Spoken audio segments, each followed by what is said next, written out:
everybody. My name is Hannah Dmati, and I'm part of the Advanced Analytics team at Intel. For those of you who are not familiar, the Advanced Analytics unit at Intel is actually responsible to make a smart company like Intel run in a smarter way. We have teams that are working with the design and manufacturing organization, helping drive better processes, driving efficiency that can be quantified to hundreds of millions of dollars each year of saving. We're helping our sales force to optimize our sales and generate new revenue for Intel. And we're even helping our hardware people to optimize our hardware in order to run to gain the best performance on machine learning workloads. But I'm not going to talk about that today. Today I want to talk about how big data analytics can help to transform the healthcare domain and what we are doing at Intel at that space. So the gentleman at the left, for those who do not know him, this is Mr. Andy Grove. Andy Grove was Intel legendary CEO and president for many, many years. And 16 years ago, Andy Grove was diagnosed with Parkinson's disease. And ever since, Andy devoted much of his time, energy, and money to help and expedite the research around Parkinson with the hope to find cure. So 3 years ago, he approached Intel requesting for a bunch of engineers with the expertise of big data analytics to come and help and work on Parkinson's disease. And this is how we started. A few months back, Andy connected us with the Michael J. Fox Foundation, which is today the largest foundation for Parkinson's disease in the world. And together, we build out the program and the solution that I will talk about today. So I guess that most of you have heard or are familiar with Parkinson. I will start with indicating a few facts about the disease itself.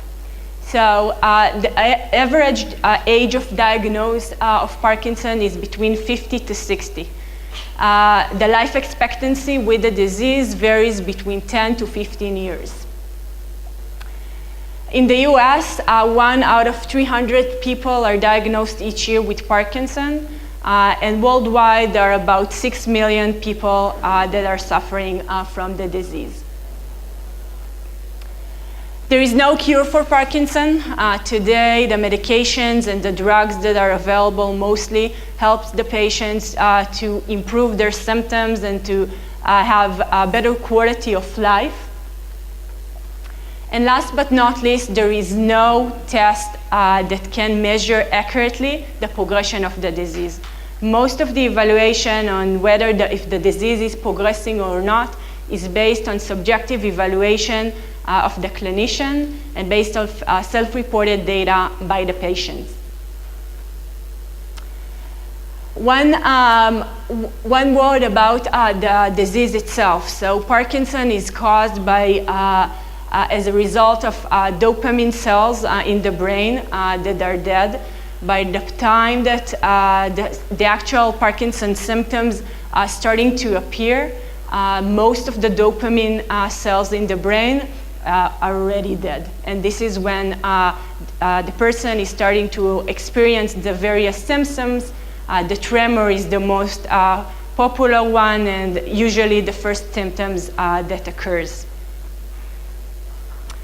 So these are a few facts about Parkinson. When we started the work and we tried to understand what potentially people that do not have a clinical background, people with the expertise of big data analytics, what potentially can be done.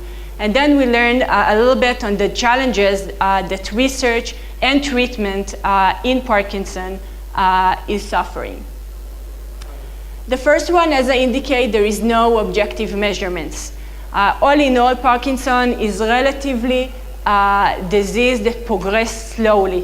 The changes are relatively slow. And in addition to that, the patient see his or her neurologist in average between 6 to 9 months. So bottom line, the ability to measure the progression in a very accurate manner is very, very limited, which hold back the ability to conduct meaningful research. In addition to that, and that's true not for Parkinson, it's true for the entire industry, the cost to run trials are in the scale of millions. Each trial is very, very expensive. And on top of that, the ability to reuse the data and the conclusions from one trial to another is almost impossible. As a result of that, per trial, we can see very little number of patients. So therefore, the ability of patients to contribute to science is relatively low. And as a result of that, the data that is available for analysis is relatively narrow.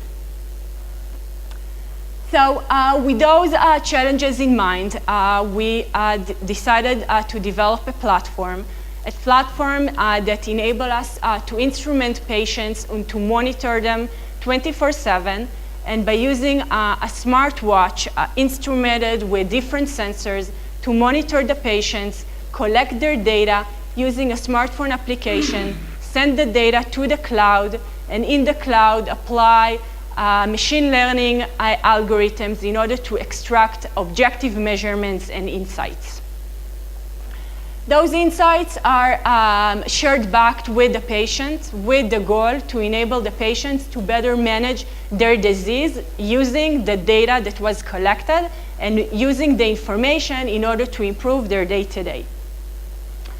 However, in addition, we wanted to accelerate research, and we wanted to put at the hands of researchers tons of information coming from a large number of patients for long periods of time in order to generate new insights that potentially can bring to breakthrough and to development of new treatments and drugs. So all of the data that we are collecting is available to researchers from all over the world to come and conduct their research.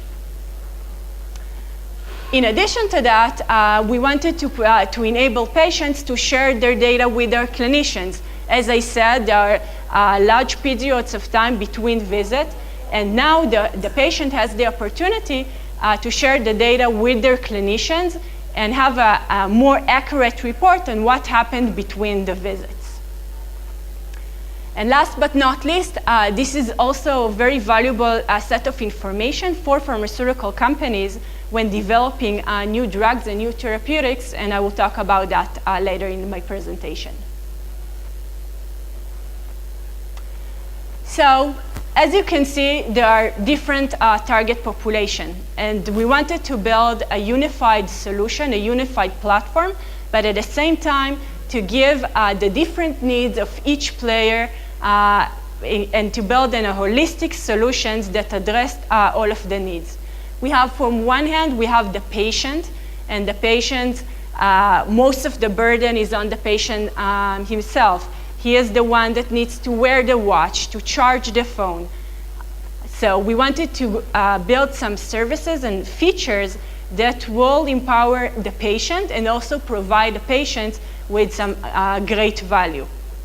On the other hand, we know that we need to serve the researcher and the scientific community. That means that we have a high demand for very accurate data.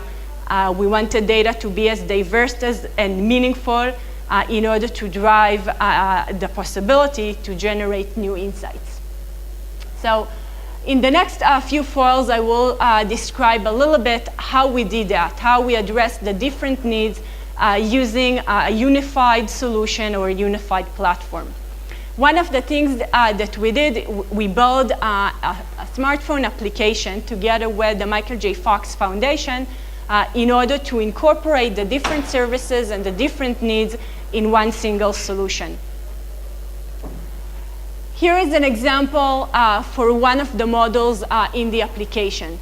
This is the medication management model where patients can insert their medication schedule.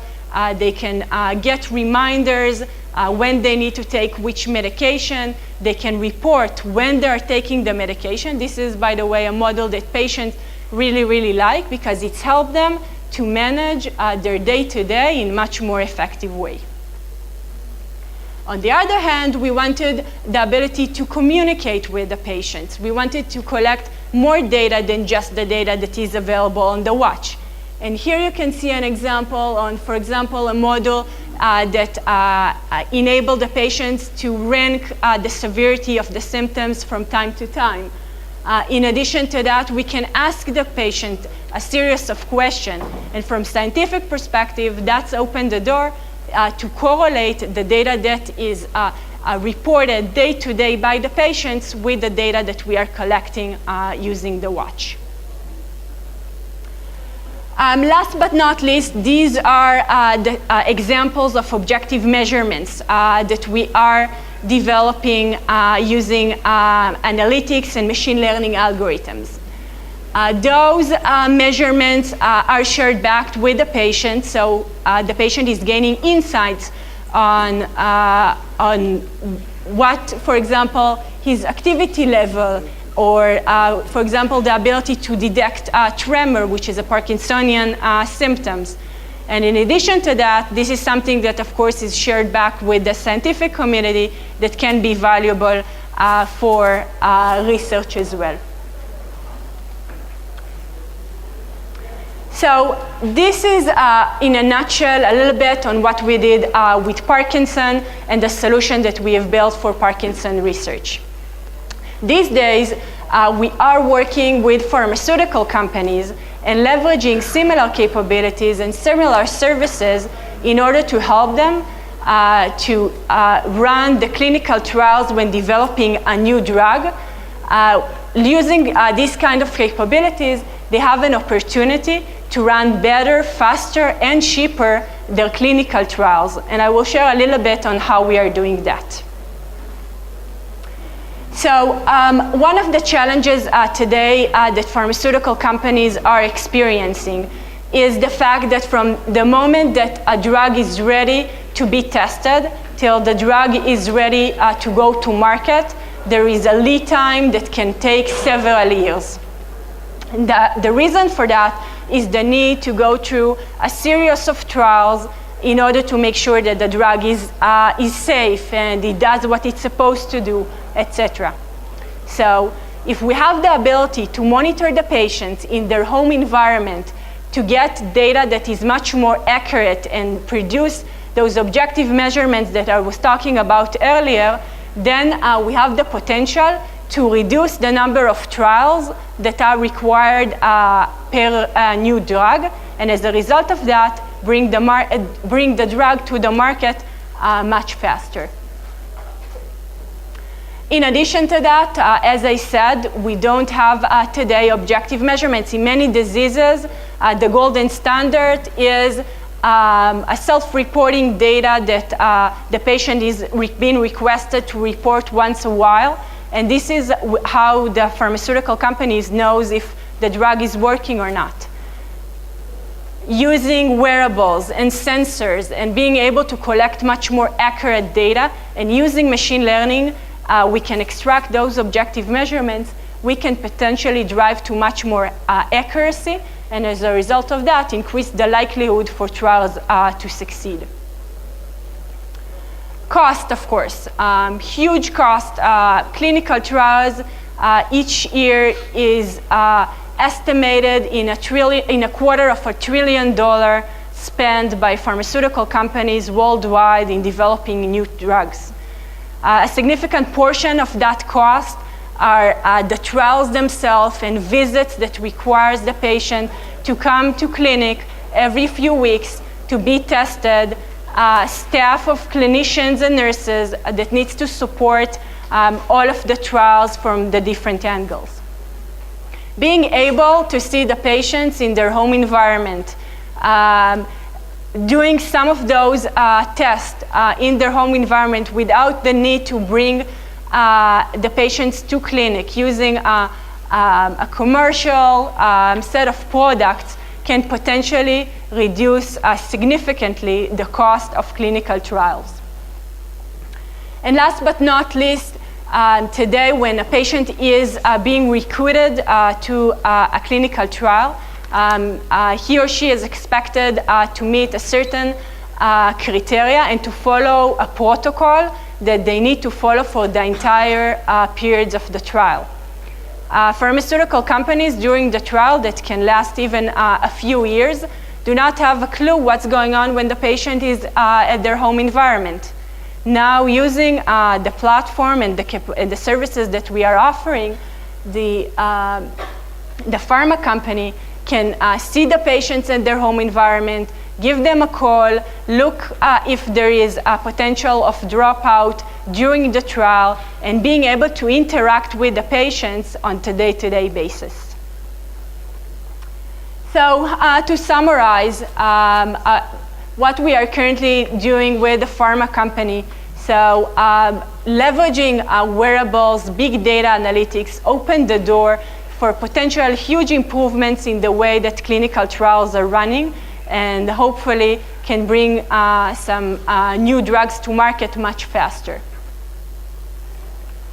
So these days we are working with several pharma companies and running different POCs in order to gain proof points that these services are actually can bring a lot of value and some of the benefits that I was just talking about. Last but not least, we are expanding the platform, building additional services, and as the new materials are available, ingestible, implantables, more sensors that are surrounding us, the potential benefit and the potential value is increasing significantly. And with that, we'd like to conclude with some personal thought. A few weeks back, I don't know if you are familiar with that, but it was actually Back to the Future Day. And watching the movie again, one of the personal thoughts that I had is that the movie actually didn't predict a lot of the greatest invention of the 21st century. It didn't predict the internet, the smartphone, and well, cars are still do not fly. But so although we have a full building with very talented data scientists that can predict the future, we cannot predict the future accurately.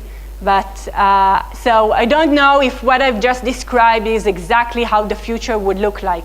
But I'm positive that on my 3 years journey working in this space, that big data analytics is the future of healthcare. Thank you.